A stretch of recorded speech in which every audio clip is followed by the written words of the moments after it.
हर मुश्किल से लड़ने के लिए हमें मनुष्य जन्म मिला है, भागने के लिए नहीं। सबके पास मुश्किलें हैं, चाहे बाबा जी हो, चाहे गृहस्थ हो, चाहे जवान हो, चाहे बूढ़ा हो, चाहे स्त्री हो, चाहे पुरुष हो।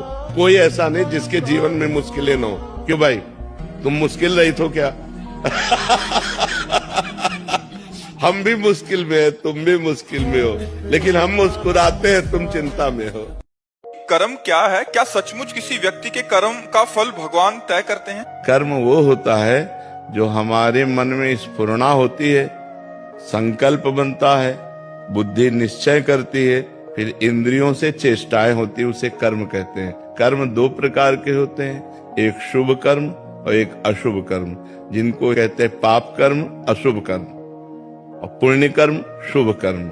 दोनों का फल अवश्य में वो भोक्तव्यम कृतम कर्म शुभाशुभम, अवश्य भोगना पड़ता है, उनका परिणाम भोगना ही पड़ता है। कोई कितना भी बड़ा ऋषि महर्षि हो, उसको भी भोगना पड़ता है।